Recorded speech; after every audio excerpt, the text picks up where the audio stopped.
Hi, thanks for talking to me. I appreciate it. I'm enjoying the season so far. So, Yay! so in episode 4, I'm gonna get it mixed up because I keep thinking your name's Lily in real life and you're mixing me up. In the show, Veronica tells Lily, Ella, what she did and that she picked her out. And so obviously she's, I guess, opening up a bit more, but can you sort of talk about how, I guess, the relationship now will be able to grow now that she's told the truth? Absolutely. I think it's so beautiful. It's such a great opportunity for them to reconnect, to reestablish their relationship as sisters. Because obviously, until episode 4, Veronica has sort of been back to her old self anytime she's interacting with Ella. And then we find out why in episode 4. And it's just only because this is a live or die moment and we might just die. And I don't want to die with this. I don't want to keep this. I need to release it, not necessarily for forgiveness, which she luckily enough gets, but just to share it, to have it in the world, to have it known.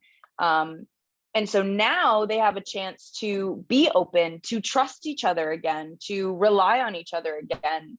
And so, if you're going off on an adventure, you invite your little sis. So that's really, we had some great opportunities in episode 6 and 7 and beyond to just, stick together, do stuff together, and like sort of weed through the past just a bit, be there for each other. All right. Do you have anything to add, Michelle? Yeah, no, I just wanted to say, like, it's really nice to see Veronica finally lightening up and getting over that trauma. It was a pretty crazy reveal in episode 4, that wolf scene.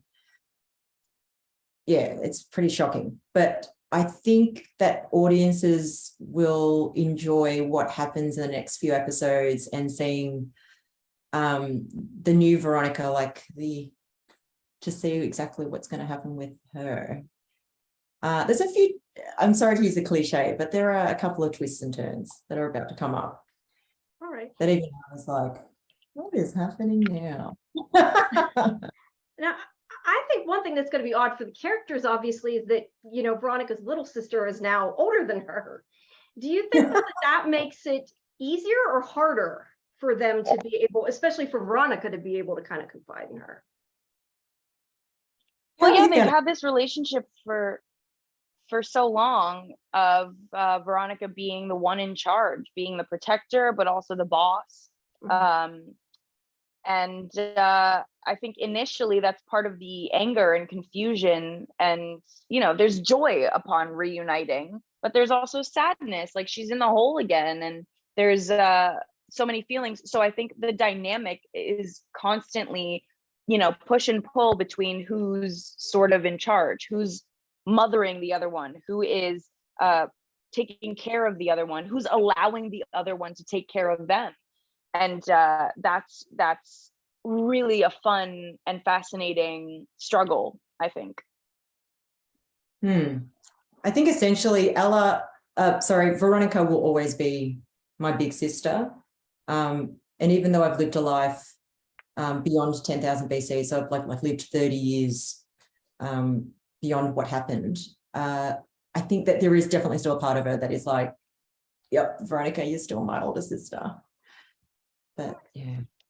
So Lily, obviously she has a dark past and has done some things that weren't so great. Was it hard to kind of get into that place, that mindset? How did you kind of do that? If I'm honest, season 1, that mindset was a comfortable place for me, and season 2, breaking out of it, has been a lot more challenging. The traumatic history, I did so much research on, girls who've been kidnapped, on Stockholm syndrome, and I knew where my head was at. I knew why I loved him so much, when deep down he was everything wrong with my life. Yeah. So it was just absolutely an amazing opportunity to be able to dive so emotionally and fully into a traumatic world.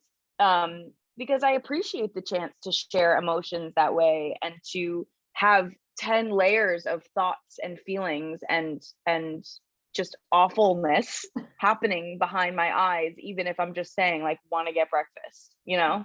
So my preparation was just in terms of like research, but also emotionally, like imagining myself in a world where I felt completely alone or couldn't trust anyone. How does that person interact with other people?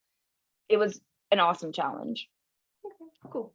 Now, Michelle, was it hard coming in playing? I mean, obviously you're not the same character in the sense that you're, you know, quite a few years have passed, but was it hard sort of coming in and having to play the same character? Did you at all like consciously do something that, any things that like were similar to the way Chloe acted or anything like that that you thought about, or did you just kind of do your own thing?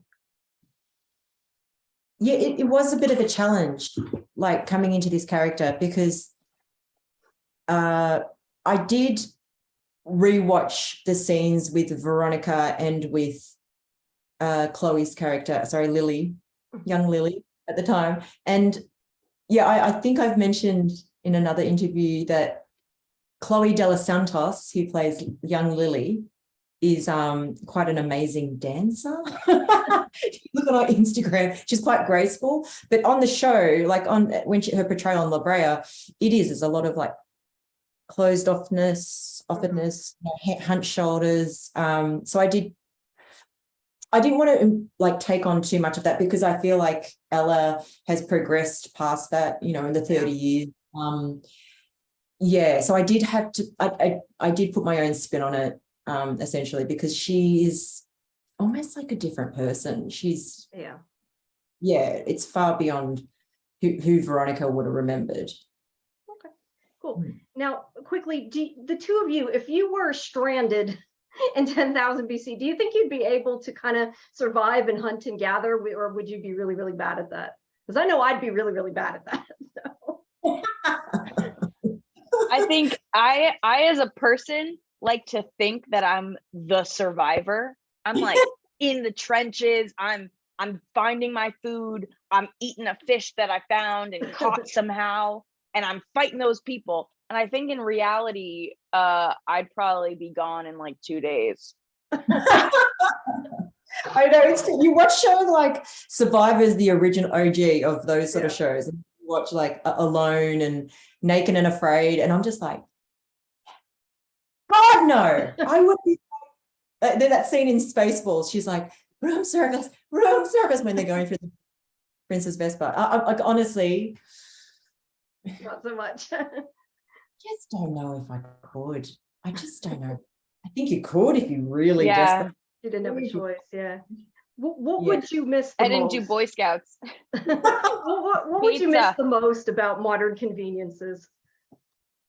If that did happen? Pizza. Pizza. I think honestly, like I honestly think it would be food related for me. Because like, ew, what are we eating? I mean, there's ways to wash yourself in nature, but you can't make a nice meal out there forever, you know? Yeah. I think it would be food. True. Definitely.